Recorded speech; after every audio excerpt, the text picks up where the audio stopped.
마가복음 7장 25, 26 주보에 나와 있죠. 65페이지 함께 두 구절 같이 읽겠습니다.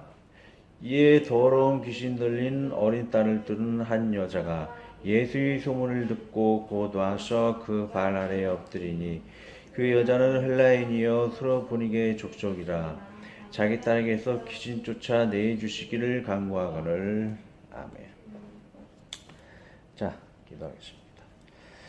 하나님 아버지, 시간 비록 숫자에 연연하지 않고 더욱더 많은 사람들에게 주님 안에 또 영향 끼칠 수 있도록 은혜 주시옵시오며 말이 또 이웃들에게 전해지어서 하나님의 그 왜곡되어진 그 성경 안에서의 잘못되어진 것들이 바로 밝혀지고 또한 드러내어서 하나님을 잘 뜻을 구분하여서 이해하고 제대로 정립된 진리만을 잘 전파할 수 있도록 이 시간 힘주시고 인도하여 주시옵소서. 함께해 주시고 예수님의 이름으로 기도하였습니다. 저번 주에는 마귀의 그 5가지 그런 좀 일들이 있다고 그랬죠. 마귀는 그 살인의 아비, 뭐 또 사기의 아비, 이렇게 그랬어요. 아비는 창시자라는 의미를 가지고 있죠. 악의 창시자, 그런 악한 일들을 이렇게 만들어내는 존재가 마귀라고 했습니다. 5가지 일들이 있다고 그랬죠.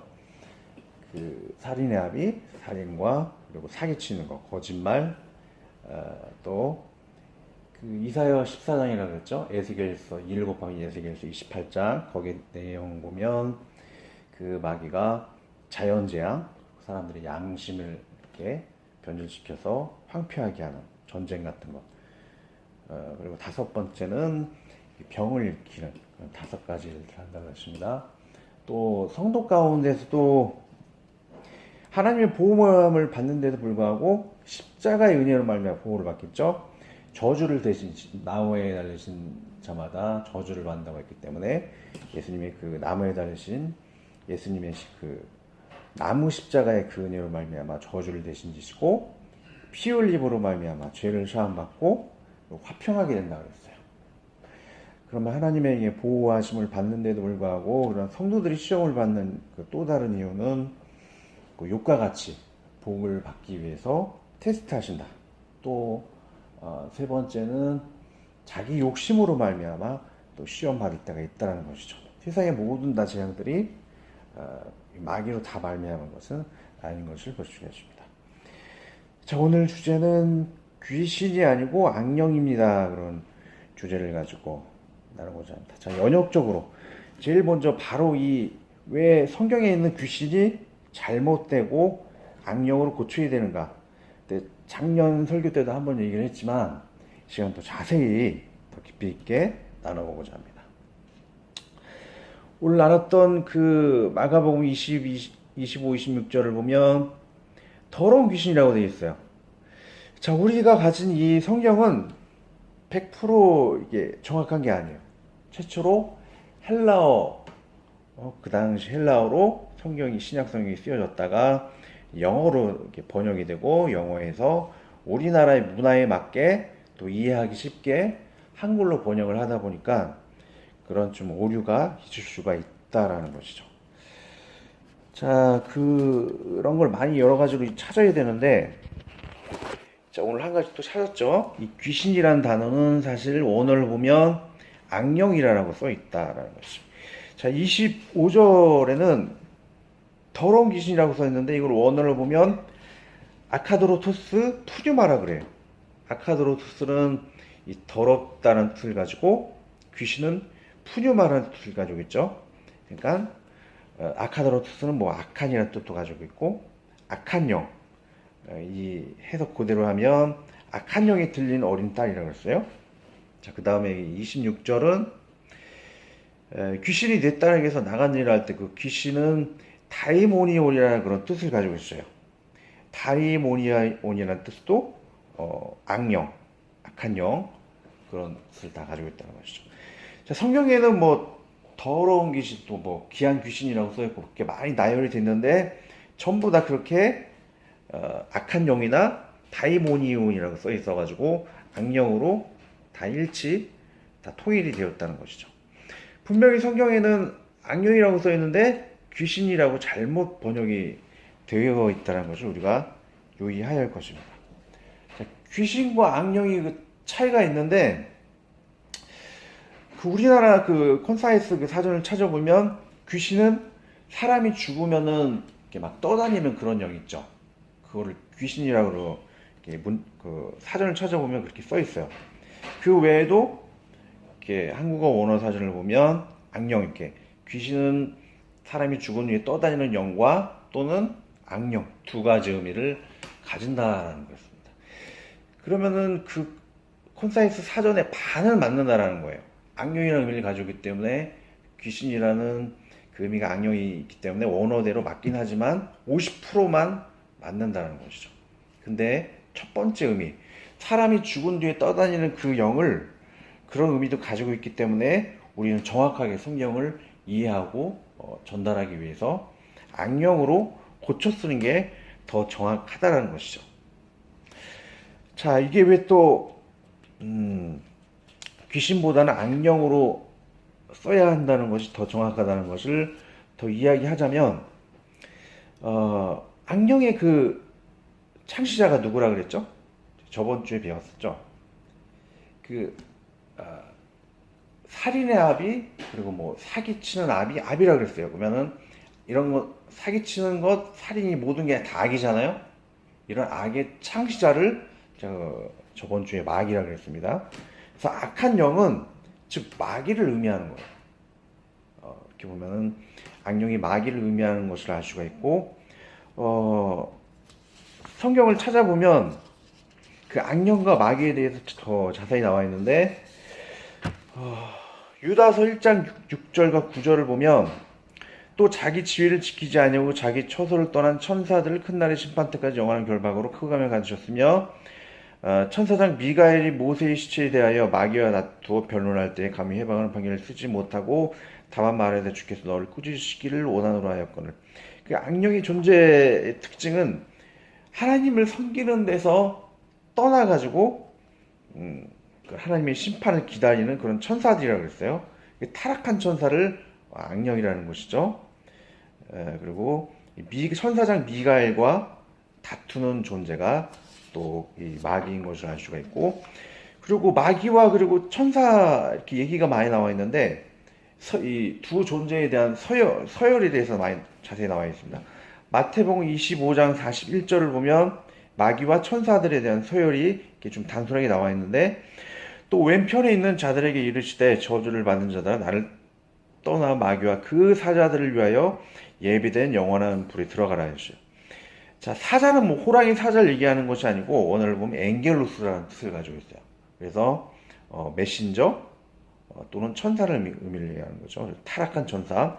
마귀가 있고 그 천사들이라고 하는 것은 그 마귀를 추종하는 그런 천사들, 졸개 천사를 이야기하는 것이죠. 타락한 졸개 천사, 마귀와 타락한 졸개 천사들이 악령이라는 것을 알 수가 있습니다. 자, 그러면 성경에 악령이라고 쓰지 않고 이것을 귀신이라고 썼기 때문에 생긴 큰 부작용이 있어요. 부작용이 뭐냐면 김기동 목사라고 있는데, 김기동 목사의 그런 귀신론을 보면 우리는 부모님은 죽어서 세상을 떠다니는 그런 귀신이 됐기 때문에 우리는 제사를 드려야 된다 그래요. 그것이 바로 이렇게 옳다고 할 수 있을까요? 그렇지가 못하죠. 왜냐? 누가복음 19장을 보면 부자와 나사로 그 비유를 보면 그 예화를 보면 그들이 부자와 나사로가 죽어서 바로 천국과 지옥으로 갈려 있는 것을 보게 됩니다. 사람은 죽으면 바로 아브라함의 품에 안긴 그 나사로, 또 지옥에 있는 부자와 같이 바로 천국과 지옥이 갈리게 되는 것이지, 죽은 뒤에 이 세상을 떠다닌다든지 그것은 바로 성경적이지 않은 것을 볼 수가 있습니다. 성경을 이렇게 귀신이라고 써놨기 때문에 사람이 죽은 뒤에 이렇게 떠다닌다는 것을 이렇게 용납해버리는 그런 결과를 낳았다는 것이죠. 그래서 김기동 목사의 귀신론과 같이 부모에게 제사 드리는 것은 좋다라고 얘기하고 있는데 성경적이지 않은 것을 볼 수가 있습니다. 제사 드리는 것은 이게 귀신에게 예배 드리는 거나 다름이 없기 때문에 굉장히 위험한 이렇게 이단적인 신앙인 것을 볼 수가 있습니다. 또 한 가지 김기당 목사는 모든 병은 다 귀신 때문이라고 그러는데 다 귀신은 아니죠. 아까도 얘기했듯이 귀신이 아니고 악령이 사단과 악령 때문인데 그 외에도 하나님이 테스트하기 위해서 축복 주시기 위해서 또 시험을 줄 때가 있고 세 번째는 인간들의 욕심에 의해서 또 이렇게 병이 들고 시험에 들 수가 있는 거지. 세 가지 부류로 그런 원인으로 사람이 병들고 시험에 드는 것이지 다 이렇게 마귀 때문은 아닌 것을 볼 수가 있습니다. 또 귀신은 귀신의 영향을 받는 것은 아니죠. 사람이 죽으면 바로 천국과 지옥에 가기 때문에 그 영들이 사람을 괴롭히는 일을 하지 못해요. 또 한 가지 이 김기동 목사는 삼위일체를 부인하는 것을 볼 수가 있습니다. 양태론을 따르는데 성부, 성자, 성령을 인정하지 않고 단 신이 한 존재만 있다는 거죠. 한 하나님이 존재해서 하늘에 있을 때는 성부 하나님, 이 땅에 눈을 뜬 예수님. 그 양태론인데 양태론을 따릅니다. 삼일체를 부인하고 또 예수님의 인성을 부인하고 있어요. 이단들의 특징은 신성이나 인성이라든지 둘 중에 하나를 빼서 자기가 들어가서 자기를 신성시하는 그런 역할을 한다고 했습니다. 또 마지막으로는 이렇게 교인끼리 또 이렇게 안 좋은 그런 불상 사회가 좀 있어가지고 세상에 놀라겠죠. 그런 일들 한번 그것이 알고 싶다 해서 김기동 목사에 대해서 자세히 나온 적이 한 번 있습니다. 그 외에도 그 전에는 베레아 교회였는데 성락교회로 이름을 바꿨죠. 위장한 거죠.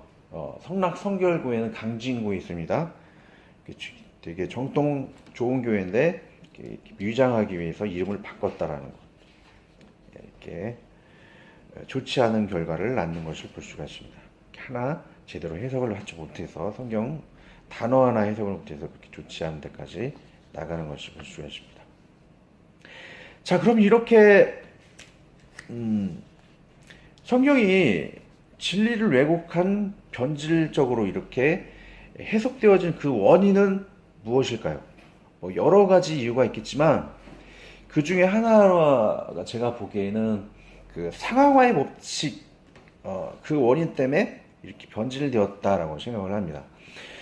100년 전에 성경이 이렇게 번역되었을 때 우리 그 조선시대 그 문화에는 하나님과 마귀와 그 천사들에 대한 그런 개념이 없겠죠. 그 당시엔 100년 전에는 귀신에 대한 거, 사람이 죽으면 이렇게 떠돌아다닌다는 그런 귀신의 개념을 많이 이해하고 있었기 때문에 사람들에게 그런 악령에 대한 존재를 바로 그냥 이해시키기보다는 그 문화에 젖어서 이해를 시키고 상황적으로 진리를 약간 왜곡하고 이해하기 위해서 토착화, 상황화를 해서 성경을 받아들이게 하기 위해서 약간 변질되었다라고 생각을 합니다. 그러나 지금 100년 뒤에는 그것이 잘못되었다라고 얘기해 줄 필요가 있다는 것입니다. 지금은 너무 헬라어 그런 사전이라든지 원어가 너무나 잘 해석되어져 있는 자료들이 많기 때문에 그것을 바로 알려줄 수 있는 그런 필요성이 있다는 거죠. 개혁개정으로 100년 만에 바뀔 때 누가 어느 학자가 그걸 얘기를 해서 바뀌어줄 필요가 있는데 그것을 하지 못했다는 게 굉장히 안타까운 사실이죠. 또 귀신을 악령으로 바꿀 필요가 있었다는 것. 그리고 또 한 가지는 방언이라는 거죠. 무당들은 이렇게 강신굿이라고 있어요. 자기들이 신을 받으면 신을 받을 때 막 이상한 소리를 내는 방언을 하는 게 있어요. 근데 이런 문화를 좀 사람들에게 좀 이해시키기 위해서 방언을 잘못 적었다라고 저는 생각을 해요. 하나님의 성령이 임할 때 성경 원어에서는 외국어라는 그런 의미를 가지고 있는데 이렇게 외국어를 하고 이런 것을 좀 이해하지 못했기 때문에 저는 그 무당의 강신구처럼 이렇게 악신이 임할 때 막 이상한 소리를 낸다든지 그런 방언하는 것 그것을 잘못 이렇게 적어 옮겨놨다라고 저는 생각을 합니다. 방언이라는 것을 콘사이트 그 사전을 찾아보면 이상한 소리를 내는 것이 방언을 의미하고 또는 열방의 언어, 외국어를 의미한다는 것이죠. 두 가지 의미를 가지고 있는데 참 되게 애매하게 만들어 성경을 해석했다는 것입니다. 이 무당이 받는 이상한 소리는 방언의 그런 의미하고 열방의 언어라는 외국어의 의미를 두 가지를 다 가지고 있어요. 그래서 이게 제 시스템 외국어로 쓰는 것이 가장 정확한 것인데 방언이라고 한 것은 어쩌면 상황화, 무당들이 이렇게 신이 임할 때 방언을 막 하거든요. 우리들에게 좀 이해하기 쉽게 편하기 위해서 저는 방언이라고 이렇게 잘못 적었다라고 생각을 합니다. 지금 헬라어 사전이라든지 헬라어 이렇게 막 이렇게 많이 온라인 사전들이 굉장히 쉽게 찾을 수 있게 많이 나와 있죠.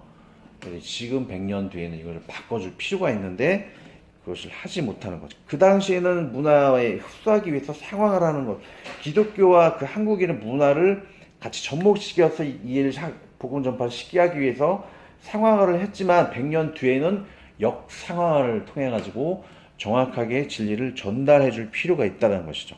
근데 그것을 지금 우리나라는 제대로 하지 못했다. 부정적인 상황화의 법칙을 적용하고 있는 것을 볼 수가 있습니다. 자, 그러나 이 상황을 하면 좀 더 이해하기 쉽게 편하고 또 잘 상황화가 적용된 예가 있어요. 그것이 뭐냐면 마테오 리치의 천주시리예요. 1600년대에 마테오 리치라는 그런 선교사가 복음을 전달했는데 중국이란 문화가 어떠죠? 중국이란 문화는 이렇게 춘추 전국 시대라든지 이렇게 전쟁하는 그런 이야기를 많이 읽다 보면 한 20만 명 정도의 그 군인들이 항복을 했어요. 그러면은 그 항복한 사람들의 그 군량을 이렇게 쌀을 주어야 될 거 아니에요? 그 쌀이 없기 때문에 20만 명을 다 땅에 파묻거나 또 역대 왕들을 보면 여종이나 남종들을 뭐 노리게 삼아서 하루에 한 명씩 죽인다든지 인간을 파리 목숨처럼 여기는 것을 볼 수가 있어요. 근데 선교사가 딱 들어가가지고 당신이 믿는 그런 그 중국시대 1600년도에는 상제를 신으로 섬겼죠. 상제가 뭐냐면 옥황상제를 신으로 섬기고 있는데 선교사가 갑자기 들어가더니 당신들은 이렇게 사입이다, 잘못된 신을 믿고 있다, 그렇게 막 비판을 하고 기독교를 믿어라 그러면 어떻게 되겠어요? 모가지가 날아갈 그런 게 있겠죠. 그래서 지혜를 발휘한 것이 당신이 믿는 그 상제, 그런 신하고 우리가 믿는 하나님하고 동일한 존재다. 옥황상제하고 하나님하고 같은 존재다. 이렇게 왜곡을 시킨 거예요. 좀 왜곡을 시키면서 천주시라는 책을 썼어요.